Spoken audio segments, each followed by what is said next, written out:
Furries. When you see that word, what comes to mind? The fursuits? The art? Or the time they harassed a cereal mascot because of how attractive he looked? But one thing that might come to mind to a lot of you is the fandom of where all of this comes from. One of, if not the most infamous fandoms out there on the internet, the furry fandom is very well known. One of the biggest and one of the oldest. The origins of the furry community are simple, but it is as complicated as the fandom itself.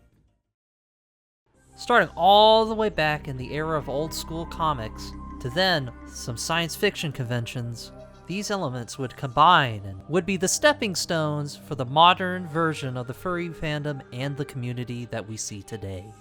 Plus, with the help of the internet, furries from around the world, from far and wide, can now come together to talk about what they love. Franz Ferdinand, look out!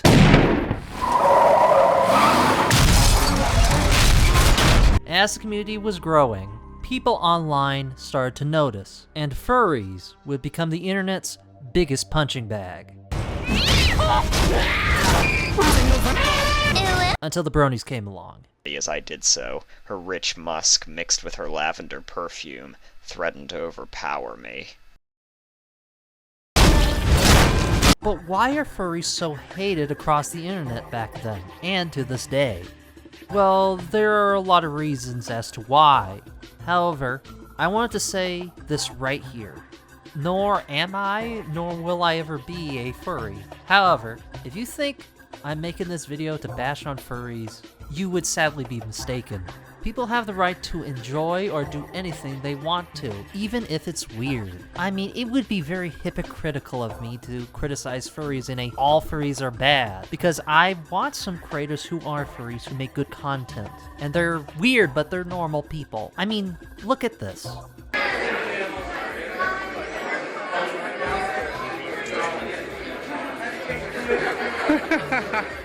They're just normal people like you and me. Sure, it's weird at times, and there is that side of the fandom that a lot of people know. Trust me, I also know. There's nothing wrong with that at all. You have the right to do or make or do whatever you want, as long as it's not illegal, like how some people have done in the community. But if you post it on a public platform, people have the right to make fun of it. No questions asked, even me. Of course, not to bullying. I will cry if you do that. But you get the idea. But again, there's nothing wrong with being a furry. To show you that I'm being unbiased, I will show you the good side of the community. However, I will also show you the very notorious individuals and events in the fandom as well. Just like every community online, there's always a few bad apples to spoil the bunch. There is a reason as to why furries are so hated online, because of people, but there are some people in the furry community that are very loved. Then there are some out there that are so notorious that they're excommunicated from the community itself. Now, some of the furries I will show you do not represent the fandom as a whole. Again, just like I said earlier, they're just people. These furries are not as well known to the general public, but we are going on an adventure to see the best and the worst the fandom has to offer.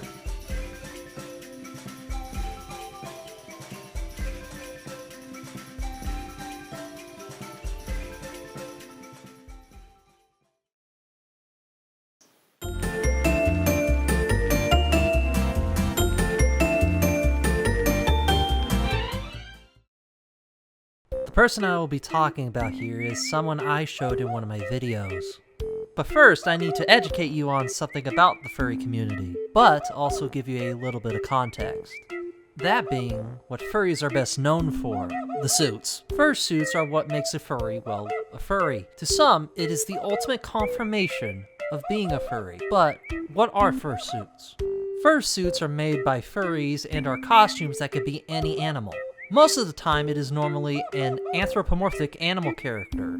In simple terms, it is just an animal with human characteristics. Then you have suits that are not.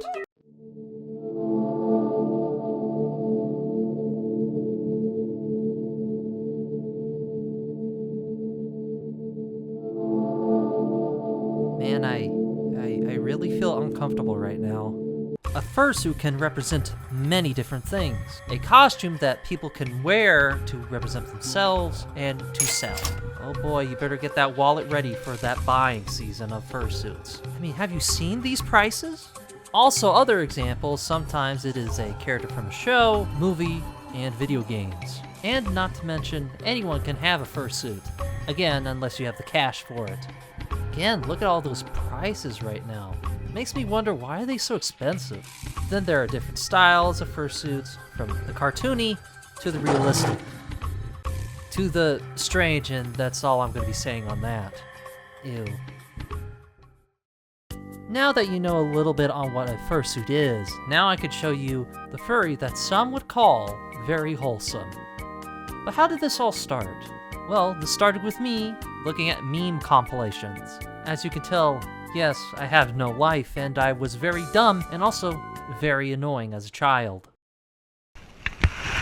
But one of those compilations would show this. Or until they have a beautiful golden brown color.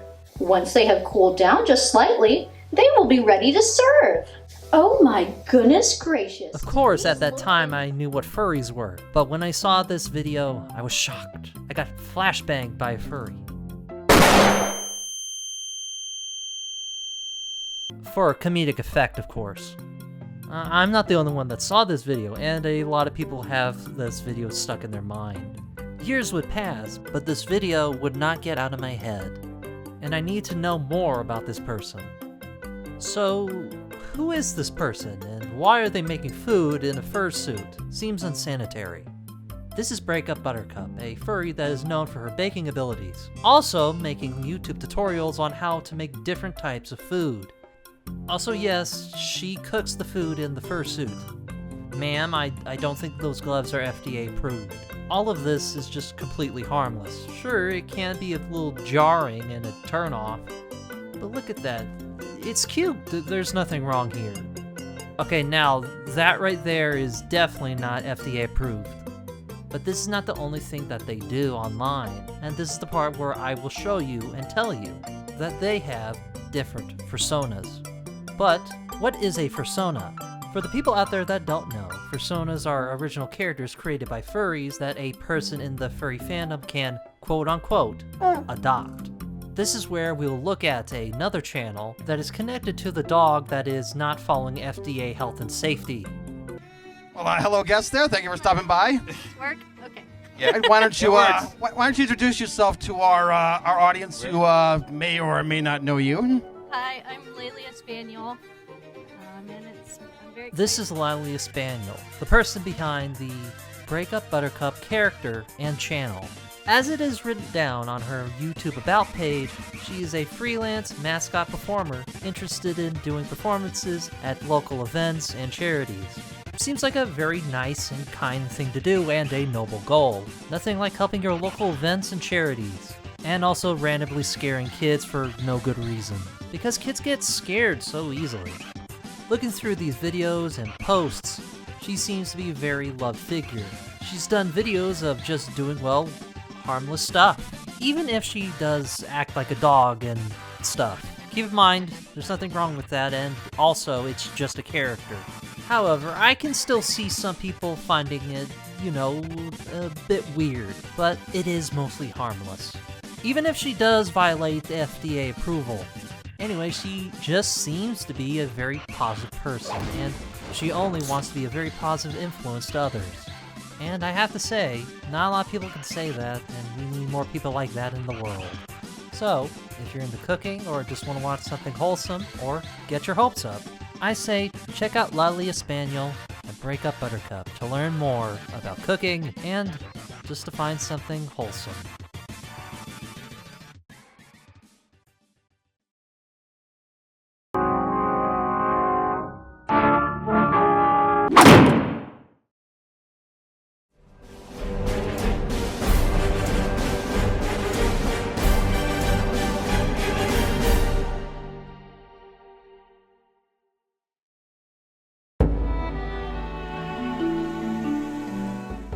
Now, the next thing I'm going to be talking about is something furries are very well known for. OCs, or original characters. Not just that, but an original story created by a very talented person. We are going to be taking a look at one of the comics that they have created, also a little bit about the creator as well. The person who made this said comic might be very shocking to some who are not in the know in the furry fandom. It definitely was to me when I first heard of it. That comic being Twokinds. Starting in 2003, this webcomic was very popular in the furry community. The About page on the official website of Twokinds gives us a simple overview that says,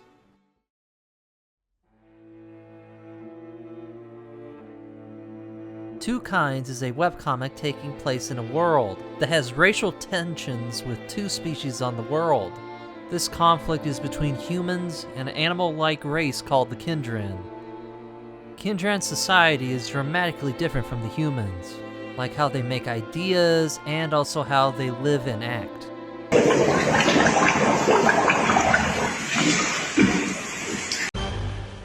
Because of those very differences between the two races, there is always conflict and war. Our story begins with the world on the brink of another war. However, this war is being manipulated by a single man for his own gain. But there's one small problem here. He has no longer any memory of doing so. Now with that summary and that serious backstory of the world of turmoil, let us look at the art. Yeah. Oh, I wonder why this series got so popular with a lot of people. Really makes you think. While I did tell you a small sample of the story, the whole thing does get even more crazy and deeper than what it looks. It's like an onion. It has layers. But who was this creator and why was this webcomic even made in the first place? Well, the answer to this is a very interesting one, and the creator of Twokinds would be known as Tom. But why did Tom create the series in the first place? Well, he made the webcomic to show that races that normally don't trust one another can work together for a better world. But let's go back a little bit. Tom started his art career at the age of 14 after watching the anime My Neighbor Totoro. After stumbling upon some webcomics, he was inspired to, and decided to, start drawing his first webcomic. The first webcomic he had read was called Vet on the Net, and then that would lead to dozens of others. Now back to Twokinds. Why was the series created in the first place? Well, the series was inspired by what happened to him in his childhood. It was inspired by the discrimination he had experienced in his primary white school for being a Korean American. At first, their writing was not the best in their opinion, but he felt like he was doing something good, trying to make and create a good message in his writing, so it could inspire others to be kind. After struggling to create a book, he decided to make a comic as a better choice, because he had done art for several years now. After that, the first chapter of Twokinds would finally come out on October 22nd, 2003. Like I said, it became very popular, especially in the furry fandom, for its writing and characters. But let's be honest here, that's not the only reason as to why it was so popular. Come on, look at it. Look at it! Now, to clarify, I'm not saying that all furries only like this comic for that. In fact, there are plenty of furries that like it for its story, characters, and the themes. It just so happens that there are certain people that like it for other reasons, and that's okay. But this is where I can talk about some of the very interesting parts about Tom here, and his connection to a very popular YouTuber. That YouTuber being one of the biggest on this very platform. Most likely some of you have already know who he is, but some of you may not know that Tom is the older brother of Mark Fishbach, or Markiplier. Yes, the guy who is one of the biggest YouTubers, who also has a movie on Amazon right now, who has an older brother who made one of the biggest furry comics, where on one of the panels has this on it. But here's the thing, it's not really a secret, and it shows that Tom and Mark really do care about each other. I'm here with Tom. Say hi. Hello. That's him. That's him right there. That's my brother Tom, owner and creator of Twokinds. if you know him. You could tell they both really do care about each other and want both of their goals to succeed. This would give Mark some connections to the furry community, and some have wondered, is Markiplier a furry himself? Well, is he? Probably not. Probably just connections because of his brother. But he is a Warhammer 40k fan though. That is really surprising, more than his brother being a furry, to be honest. In the heresy, have you come to favor a particular legion or Primarch? Not really. A lot of people I see, you know, they defend a certain legion to the death as better than all the rest. I don't really find myself gravitating either. Maybe just because I don't really identify with anyone or another, but I do come to sympathize with certain characters in it. I know that So all in all, Markiplier's brother's heart is in the right place. And while his audience for the comic is very pacific, he still managed to gain a following and a message about equality that is spread at the end of the day. So, check it out if you want to know more. It's totally for free on the website. Now, after all the positives about the furry community, we're going to be talking about the negatives. Just like any other fandom, the furry fandom has some very wonderful people that don't give it a bad name. But then you get to the people that just give the fandom a bad name, and even worse. Even after that, they still somehow get even worse and worse, to the point that it gets ridiculous. Now, I'm not going to get to the ones that are really bad, trust me, a lot of people have. Just the ones that I find funny or interesting. But they still have a very bad reputation in the furry fandom, and outside of it. Things are going to get very outrageous and, let's be honest here, stupid and silly.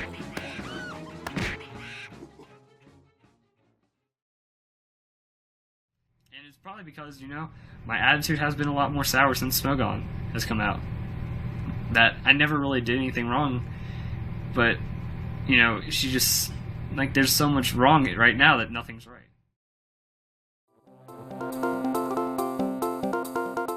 One thing many furries remember in their early childhood would be cartoons, like Disney, Warner Brothers, or anime. Garugamesh!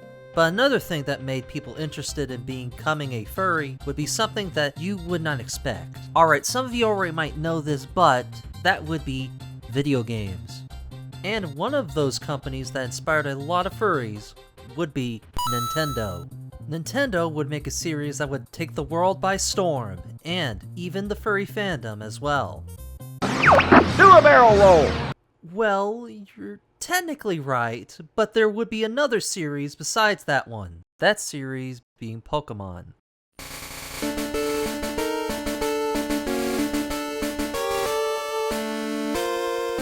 Pokémon is one of the gateway drugs to being part of the furry fandom.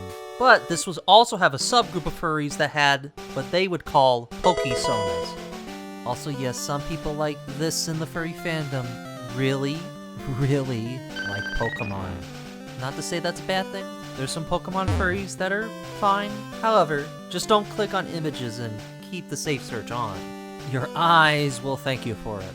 But we are going to be taking a look at one of these Pokemon furries that are very well known. Some people have called them a liar, also them being the worst person to be part of the Pokemon fandom. Wow, that's kind of a lot to put down. So I will give you a, let's just say, one of the best bits of Verlisify. Why? Because there's so many controversies. There's a lot. I mean a lot. That would take forever. So let's start by telling you a story from the beginning, with Verlisify's war on a website known as Smogon. Smogon is known as a Pokemon fan site for competitive play online since 1999. The reason as to why Smogon was created is because of a very simple reason. There is so many Pokemon out there. It is hard to balance so many in the game, with so many versions of different Pokemon as well. All of which is based on stats, and it is all boiled down to a science and a lot of math. For all of us dummies out here, I'll give you the short version. Smogon is used to make the game balanced for other players to play, even though Smogon isn't really official, and this is where Verlisify comes in. But this is where I can tell you something about Verlisify. He is, I like to call, Nintendo's guard dog. figuratively and literally. I mean, he's wearing a collar for goodness sake. Verlisify is very notorious in how much he defends Nintendo. If you dare or even have a thought about installing a mod on a Nintendo console, he will report you. But this does go back to Smogon. And since it is made by fans and not an official Pokemon product for competitive play, Verlisify was so upset that it was not official. He became fired up. Verlisify would not stand for this, so he did what everyone would do in this situation. Make a video about it and whine about it for 10 minutes straight. Hey guys, Verlis here, and I'm just a little fed up today, you know? I'm actually more than fed up. I'm fired up. As you can see, I have my Typhlosion hoodie on. Flames are out. I'm ready to go. And mostly, this topic is Smogon. And just the way they treat the game. It's not okay what they do to the game. Just how they try to enforce themselves, and they make themselves the competitive scene, and they make themselves like the official way to play Pokemon. Another important note to keep in mind is Smogon's rules. The rules say that no Pokemon are banned outright. They are moved up to a higher tier. This is done to prevent said Pokemon from appearing in lower levels. Back to Verlisify, in 2015, he would upload a video about Greninja, one of the starter Pokemon for Gen 6. Verlisify would share his thoughts on Greninja being moved to a higher tier than it used to be. And I kinda can't get away with not doing a Greninja ban video right now, because after doing my Greninja review, I'm going to get asked a lot of questions. There's probably already questions, even though I haven't uploaded the video yet. I already know there's questions of what I think of the Greninja ban. I've been asked well over 100 times on Twitter and private messages. I'm trying to respond to many people, but it just takes too much time. So it's easier to do a video discussing my opinion. Now a lot of people will be like, well, stop attacking Smogon. This isn't an attack on Smogon. That disagreeing with a decision shouldn't be seen as an attack. In this video, Verlisify would claim that Smogon banned Greninja from the game, and stated that because you counter it with a specific Pokemon moveset, it should not be banned. And yes, if you have noticed, he's playing the game even though he complained about it. Rules for thee, but not to me. But this is where things start to get very sad, but also very silly. Verlisify's girlfriend, yes everyone, if he can get one, you still have a chance, would leave him. That's very sad to see. I wonder what happened. I wanted to say that my girlfriend broke up with me this morning, and it's probably because, you know, my attitude has been a lot more sour since Smogon has come out. That I never really did anything wrong, but you know, she just, like, there's so much wrong right now that nothing's right. Yes, you heard that right. Verlisify's blaming the site, Smogon, for giving him a bad attitude, and also breaking up with his girlfriend. What can I even say to something like that? Wow. That's just funny. Now, I want to say this. Verlisify is a furry, and people hate him a lot. Do people hate him because he's a furry? No. They hate him because he's such a crybaby about the most non-issue stuff. Not to mention he's very, some would call, unsportsmanlike to others. That should be it, right? Everybody seems happy for the dude. He's up there with Aaron Zing and the others, and he definitely has his fans. Oh, but wait, what's this? That's right, we cannot have news about Wolfglick under that other column without Publicify once again reaching out to slander someone else who has found success in this child's video game. Everybody needs to play the same way he does. If not, you're bad at the game and a staller. And Typhlosion has a non-perfect attack IV as well because it was my girlfriend's. If you don't know what that means, do not worry about it. It is literally so niche and it didn't come up a single time during the tournament, so it probably doesn't matter. Why did your Kyogre have 0 attack IVs? Why did your teams of perfect shiny legendaries back in Generation 5? Why were they shiny if you don't even care to get 0 attack on a shiny Pokemon when it's easier in 2024, or you just can't be bothered to have good IVs on the other Pokemon you're using? Now, when I tell you when I mean people hated this guy, I mean they hated him, and they still do. There is a playlist out there that has over 200 videos on this guy and how bad he is, and I'm probably on there too now. Hi everybody. There's even a Verlisify diss track. My wrist is so stupid, they call it Verlisify. Chain around my neck, bitch, I call it Verlisify. I got your bitch on a leash, I'ma just call her Verlisify. have to say, I've never seen a collective of people hate a person so much they decide to make a diss track. Verlisify is very hated, but especially in the furry Pokemon side as well. Sorry buddy, that collar's not going to save you. But he's not the only hated person. We will follow not just a person, however, but a controversial event. That would be a convention that has to be one of the craziest stories I have ever seen. And all the events you're about to hear are 100% true.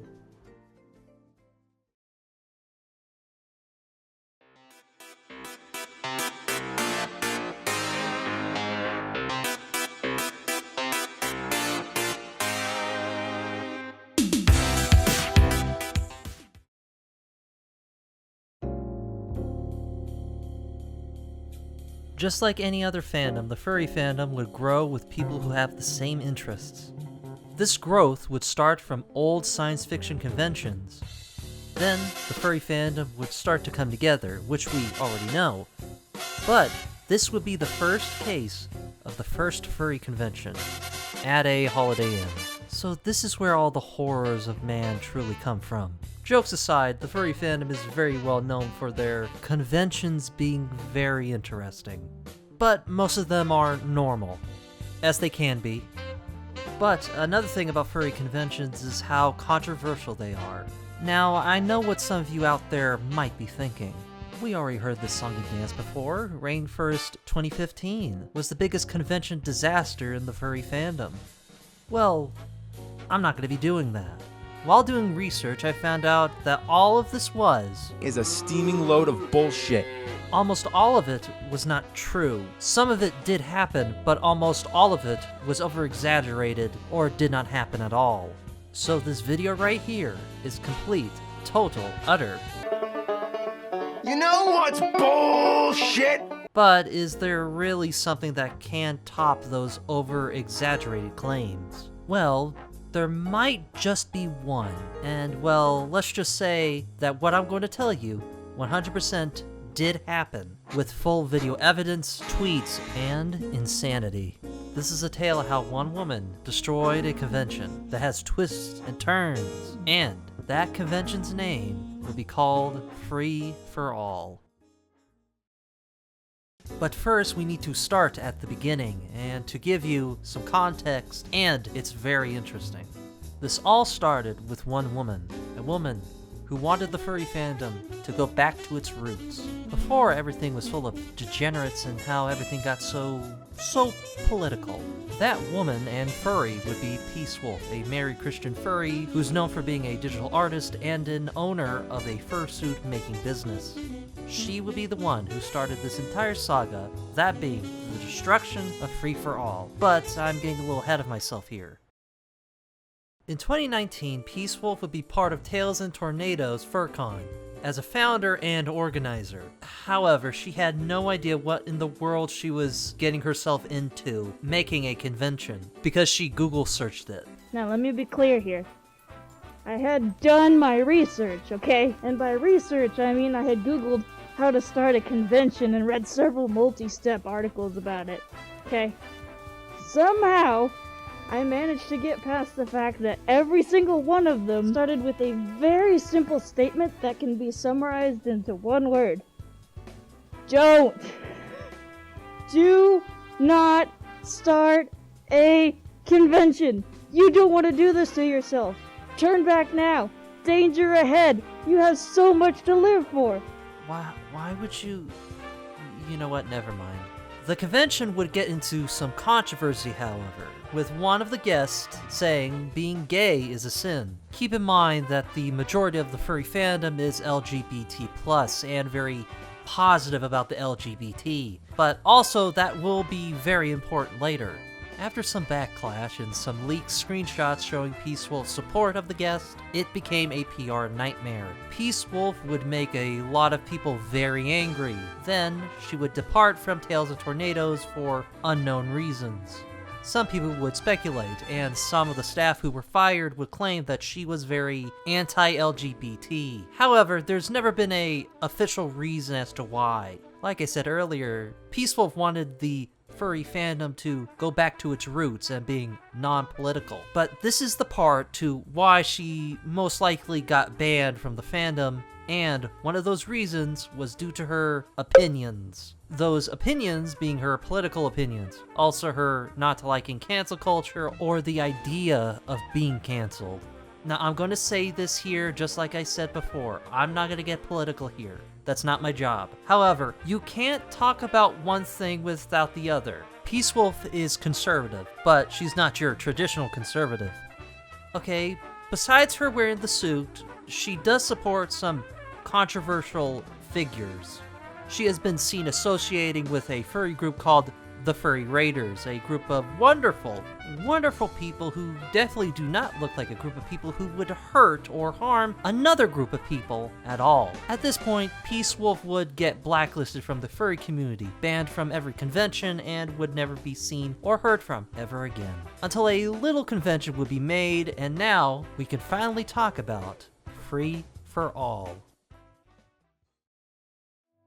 Started by PeaceWolf and her husband Foxglove, and with help from the AWU Association. They would make a convention that would be called Free for All. After some shenanigans with people trying to shut the convention down, it would be moved to a different location and be pushed back a few months. However, after all the controversy and delays, Free for All would be here to stay. Be it Free for All this next year. I'm really excited about it. Free for All means basically the freedom. Go and enjoy yourself. We come from all walks of lives as humans. Free for All's goal was to be the opposite of the furry fandom. In their own words, this organization is nonpartisan and supports no political or religious causes. Starting in July of 2022, Free for All would open its doors for 3 days in Oklahoma to furries who wanted something more than what was being done in the furry fandom as a whole, something non-political and back to its roots. To people who were sick and tired of all the fandom's political and drama, and then there were some who just wanted to own the libs. During this time, a lot of left-wing furries and some people who, let's be honest here, thought it was the most funniest thing they ever seen, wanted to know more about this convention. But this would coin the name FashCon by some of Free for All's detractors.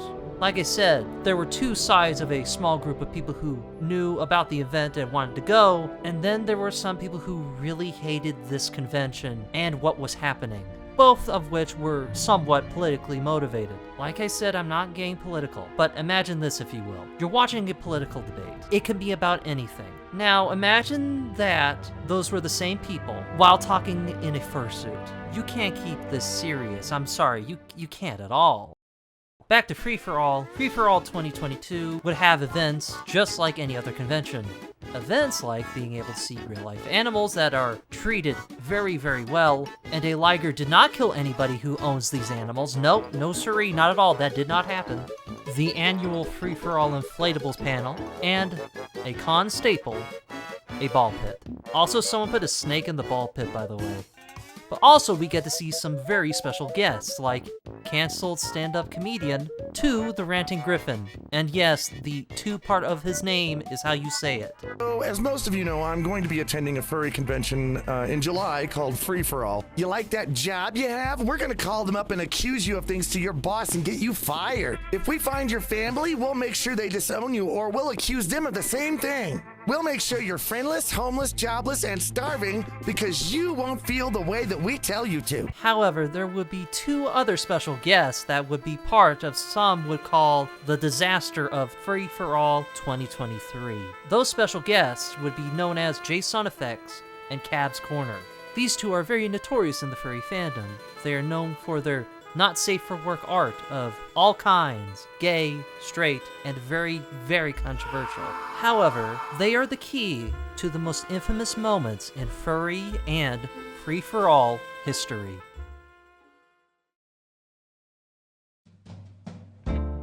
So let's start at the end of Free for All 2022. Free for All 2022 became somewhat of a success. People were happy and could not wait to return next year. Others were laughing about how weird this all was. To others that were not happy and were very extreme, like the people who attended the con. However, things going on in the background after the event were not going so well. Later on, PeaceWolf would make a cryptic tweet. At the same time, PeaceWolf's husband, Foxglove, was removed from leading Free-for-All. All in favor of dismissing Fox Reno from the board of directors? Seconded. Third. Motion carries in favor of dismissal. Fox Reno, you are hereby dismissed from the board of directors. Then after that, the most hilarious, infamous, and memed on Twitter post would be made.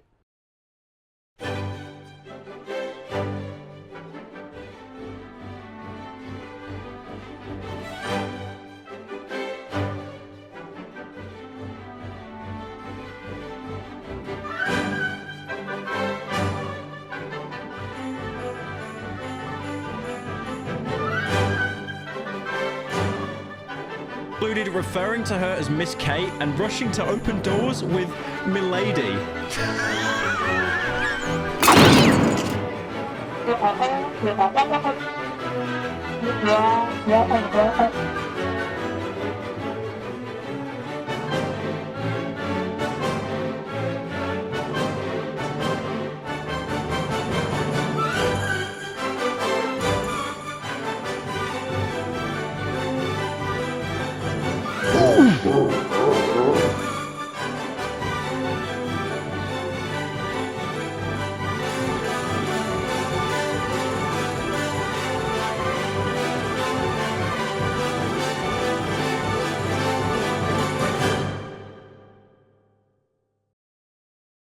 Now, before you start feeling bad for Foxglove, he's not a good person either. Let's just say he doesn't like a certain type of people.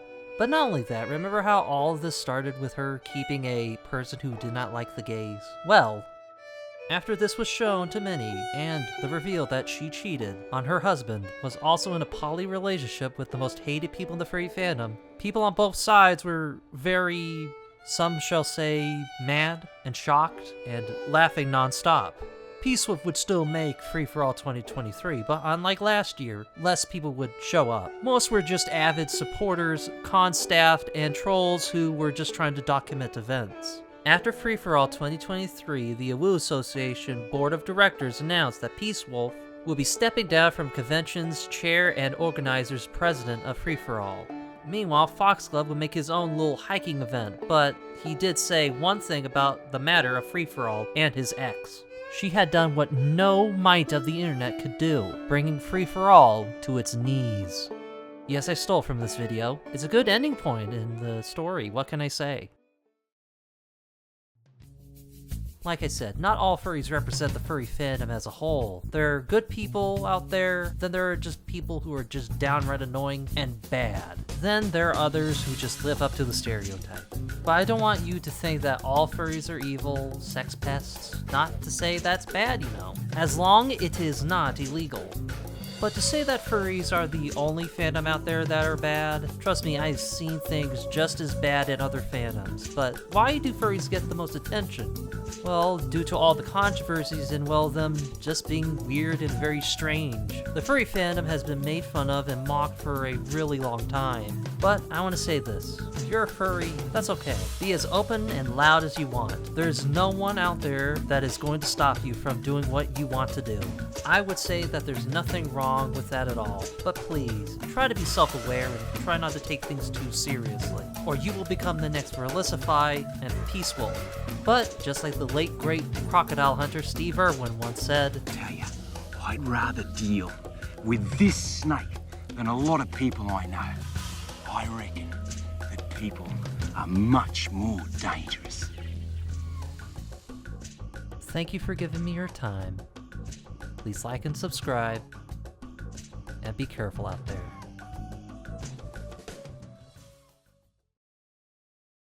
The loathsome dung eater.